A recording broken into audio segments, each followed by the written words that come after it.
Hello, Internet, and welcome back to SEO Explained, episode number 5. I'm joined today by Kyle Roof. I'm Adam Truszkowski, and today we talk about AI and what it means for SEO.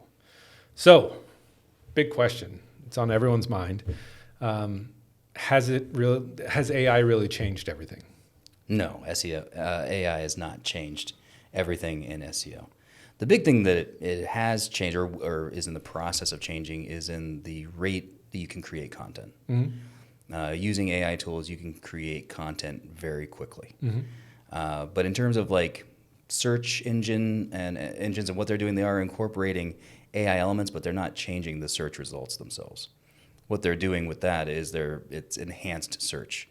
So a search is done, and then an AI tool can extract information that's important to you. And I think we'll see a lot of that going forward.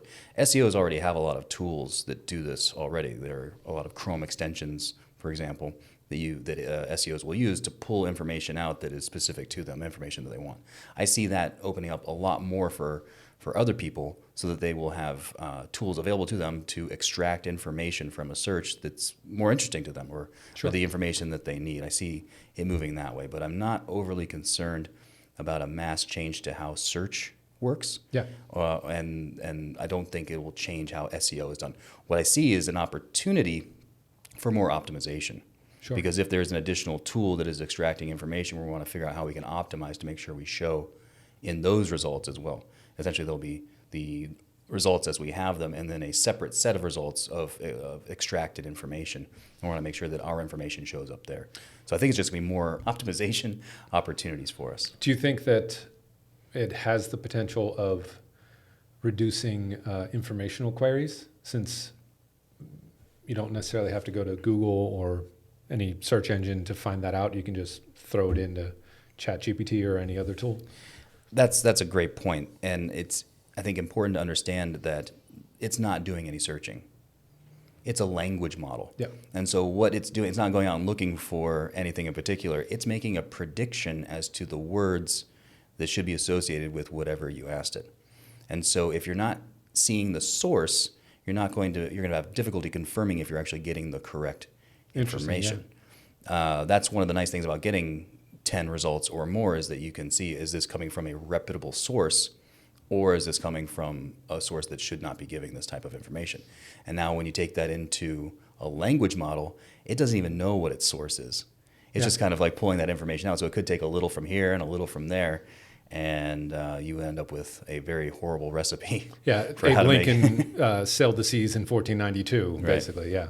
And that it's interesting that it will provide a very confident and a very wrong answer. Because it'll state with confidence what you're looking for, but it could be completely wrong, yeah. I did hear somebody say once, well, why don't you go ahead and we could just confirm in Google then? And I was like, if I have to go back to Google, what's the point? Why didn't I just start? And that's where I think consumers will view it as well. As soon as they rely on some information that's very, very wrong, they won't use it anymore.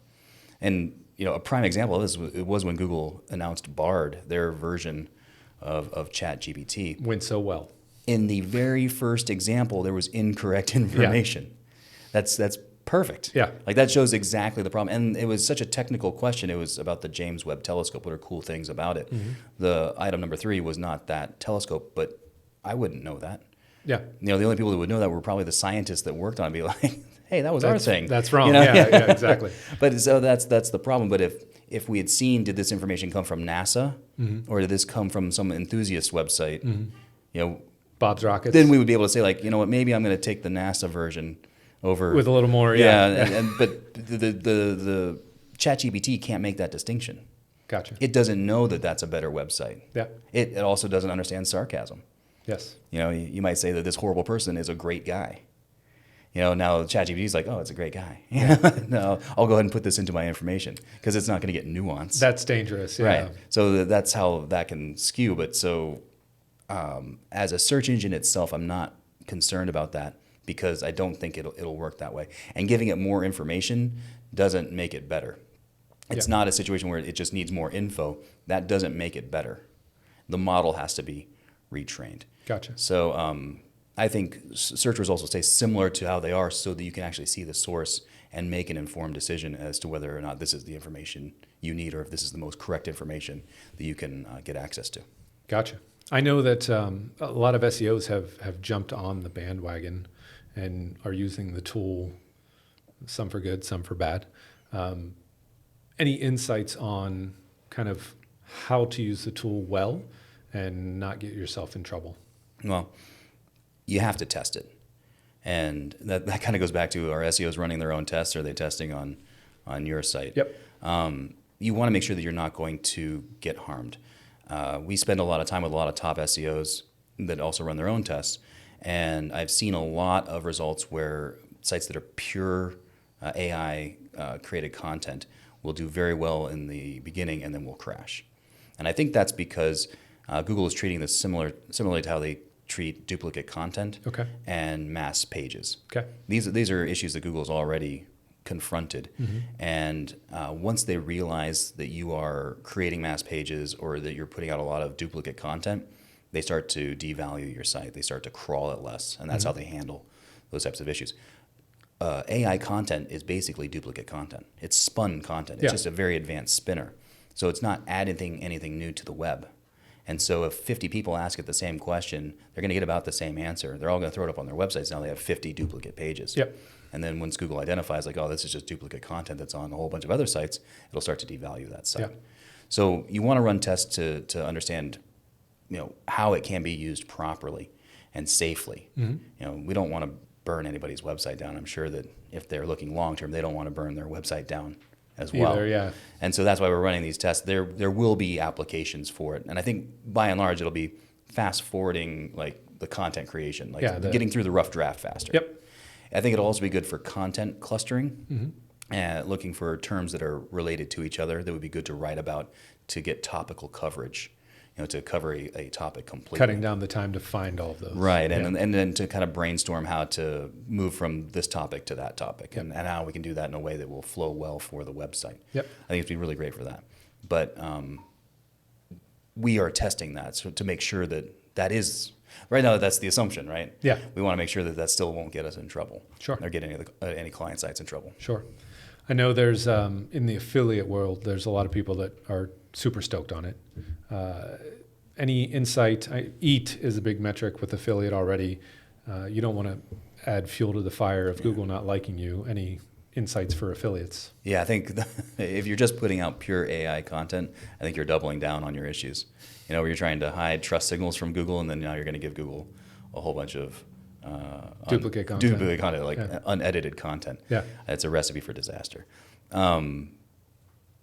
What I think you'll want to do, like the more human editing you can do, the better. If you want to be risk adverse, I think you want to edit as much as you possibly can. Okay. Adding the experience. So if you're talking about products, you want the I or we. Absolutely. Like, I can see the argument for getting terms that make it clear that you actually do have experience with this product or this service when you're describing something or trying to sell something. That you can say, like, hey, we actually have done these types of things. Okay. So for all the people out there watching right now, should they be using AI-generated content? I would avoid it right now. Okay. Yeah, I would. I would be very cautious with it. What I would use it for, though, would be that rough draft. Okay. To kind of spit out that rough draft, I think is a great way to get it going and generate content ideas. Okay. Let's say you need to add a section to a page, it can be very good in giving you suggestions on what that section should be. Okay. And that's how I would use it. Gotcha. We touched on this a little bit. Any other search experience changes that you foresee that may affect SEO traffic?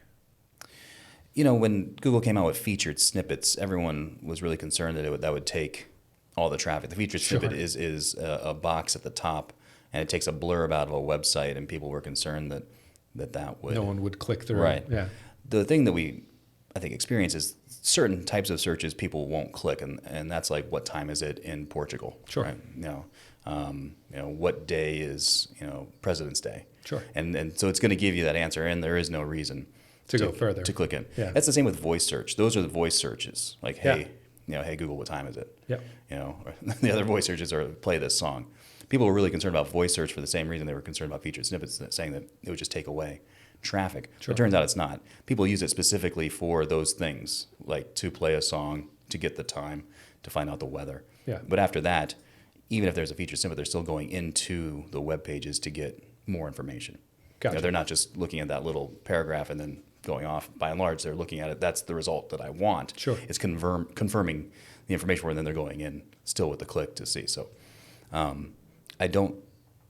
anything that comes along, I don't think it's going to steal or take away too much search traffic in the same way that voice search and featured snippets did not take away that much traffic. Sure. They took away some traffic, but it's also probably not traffic that anybody's trying to monetize anyway. And like you said earlier, if you have to go back to Google to confirm, then skip the step. Exactly right. Yeah.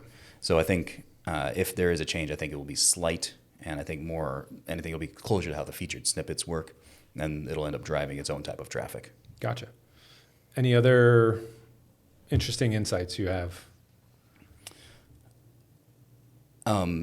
As I mentioned, it is interesting that when it gives a wrong answer, it'll still give a very confident answer. I did ask it for search volume for some keywords, so I gave it some keywords and asked it for search volume. Sure. A friend of mine actually showed this to me first, and then I played around with it a little bit, and he was correct. It just makes up numbers. Really?